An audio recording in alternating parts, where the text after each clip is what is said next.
Well, great stuff in the room from Logan Thompson, but now even more insight into this position. We are pleased to welcome goaltending coach Scott Murray to the table. Scott, it's great to talk to you. First time we've had an assistant coach in a while. Great to talk to you. Thank you very much for having me. Well, take us through big picture, day in the life for you. We see you out here every day, but obviously there is so much more that goes into your role that fans, even us as media, don't see behind the scenes. So take us through what a day in your life as goaltending coach with the Capitals is. I mean, obviously, as time has gone along here in hockey, video is obviously a huge part of what we do, assistant coaches and goalie coach. And so definitely reviewing video from our goalies, whether it's practice video or game video.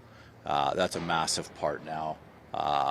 Pre-scouting the goaltender that we are playing or the goaltenders that we are playing, that's another massive piece to what we do, is to try to figure out how to exploit the weaknesses of the other goalie. Sure. So video is obviously a huge part. You know, you're in discussions with the coaches on the connection between what we're doing as a team and how the goalies fit in. You got some psychology work too in there, and then obviously drills and how do we put together the plan to make them better and attack some of the things that we need to attack.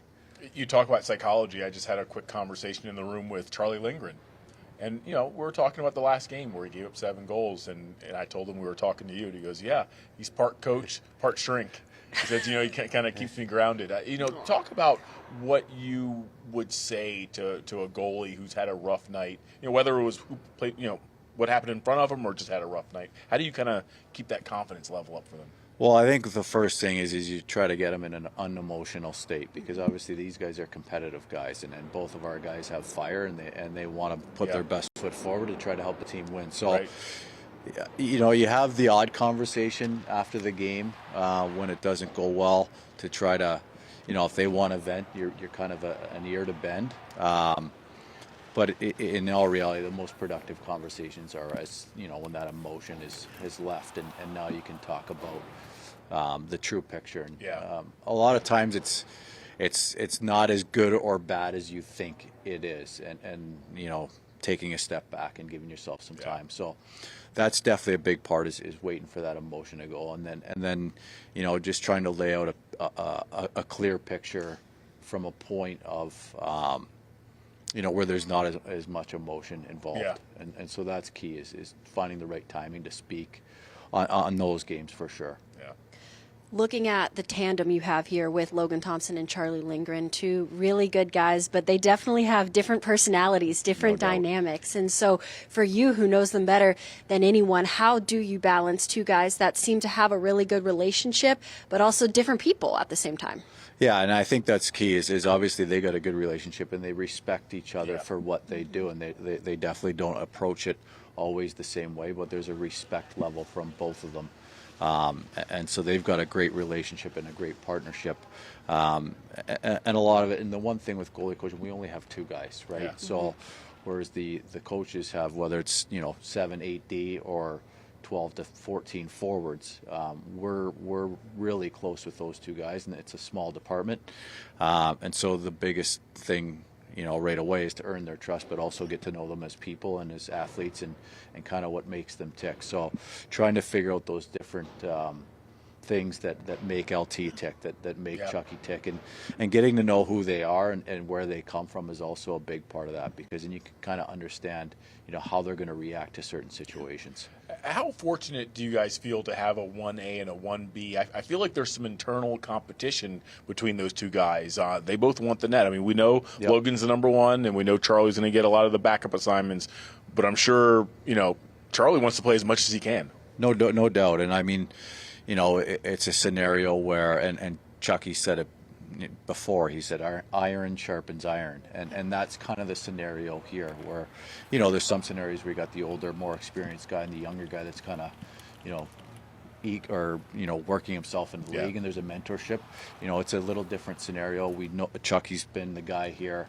LT had a really good year last year. They both want to play, and I think it's a good setup for both of them, that, you know, the best way to get the most out of each other is to really push each other and find a way to get results, and you know, so far it's worked well, because there's a respect for amongst them for each other, and I think that's helped a lot.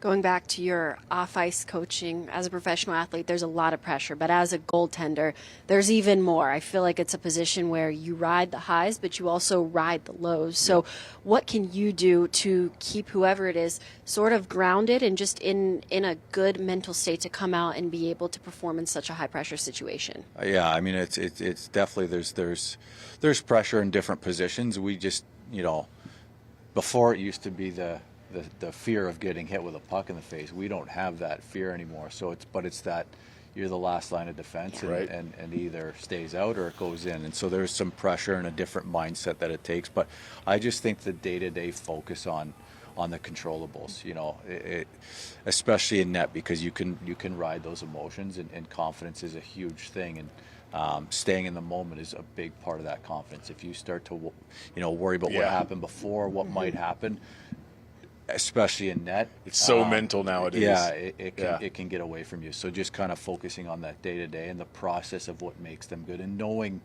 what their strengths are and playing to those strengths, and obviously working on stuff, when they feel it's slipped, and then working on that and having that be the forefront as their process versus the results. I've got a philosophical question for you. I know you're a sports guy. I always tell people I don't think any position in pro sports has evolved as much or as quickly as goaltender in hockey. Do you agree? Yeah, I mean I think, and I'm just, in my opinion, just the evolution of the position in the coaching. Before it was, hey, you can't skate very well, you're playing net, and you just stop the puck. Yeah. And then, as time went on, you could really see a push for coaching, and I think goaltending got ahead of the shooters for a bit, because there was so much coaching. And I think what coaches did is, even though there's the gameplay part of it for goalies, they also kind of reinforced the technique throughout the year. Whereas I think the players just, they worked in the summer, but then when they got to their team, it was just team structure, and let's focus on, positionally, where do I need to be? And I think some of their skills maybe through the year didn't get the maintenance that was required, and that the goalies were getting. So I think they kind of jumped ahead. But now there's a big, obviously, shift in the skill development and having those guys around. So now it's pushed back for sure, and offense is pushed back. So we've had to evolve, we've had to change, we've had to adjust, because I think they've really put a push on that. Can I jump in with one more philosophical question? When you guys look at the schedule, when it comes out and you're trying to figure out who is going to play where, how much do you factor in a goalie's performance against an opponent, and even in a building? How much do you look at those numbers when you try to figure out who's going to go? I think last year, we rolled it, LT was playing one night, Checky was playing the next night. We haven't looked too much into that, just because I think both of our guys have been put in positions already in their career where they've had to play in those buildings, in those tough games. So then how do you do it? How do you decide at the start of the year? I'm sure you go in with an idea of what that split's going to look like. How do you and Coach Carberry and everyone get on the same page there? Well, I think last year was just, we're rolling these guys, and obviously it was working, and it kind of worked itself out. Sure, and, it did. And normally what happens is there's a guy that really asserts himself, and that's what happened last year. Is LT really asserted himself and started to get some more games down the road. This year, I think it's been, hey, LT really, put his best foot forward last year, and then into the playoffs. He's going to get some looks early here, but we're not waiting long to get Chucky in, because we know what he can do, and he's also been in that position where we've had to ride him and jump on his back to get into the playoffs. So I think for this year, it's, LT's getting some extra games based on what he earned last year. He's got to continue to earn that, and but Chucky's right there, and obviously we're not afraid to go to Chucky at any point, or LT at any point, and that's a nice luxury of that way we Absolutely. have.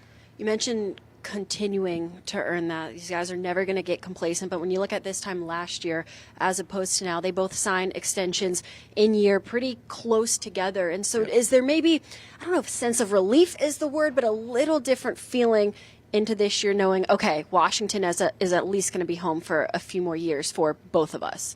I think in life, anytime stability, especially Yeah. in this industry, there's obviously that, you get a little breath of fresh air there when these guys both have LT's got a wife and Chucky's now got a young baby. Just to have that stability, I think for anybody Well, in any certainty's part nice, of yeah. life Right, of course. is obviously a sense of relief. But I think, they know and they've been in our organization, and LT, even though he wasn't in our organization for a bit, he knows our organization, that, we've allowed guys to earn their opportunities, and we've given them that chance to control their own destiny, and if they do, they get rewarded for it. And so for sure there's, in life, there's a sense of fresh air for them to know that, they've got that out of the way, but they also know that they have to continue to earn their rewards.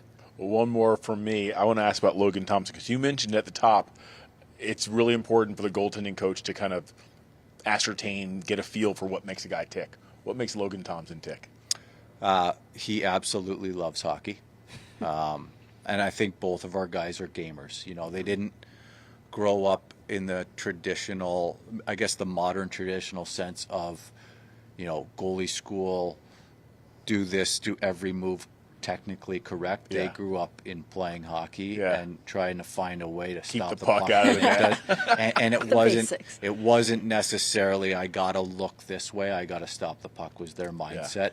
But I think for LT, I mean, he loves the game of hockey, and I think just, the ability to go out there and make saves and Yeah. win hockey He's games. competitive. Yeah, he's Yeah. very competitive. Yeah.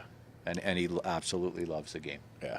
Scott, thank you so much. Yeah, it's great Sensei stuff, has man. been wonderful. Really appreciate it. And thank you all for tuning in at home to this special edition of Goaltender Rink Report.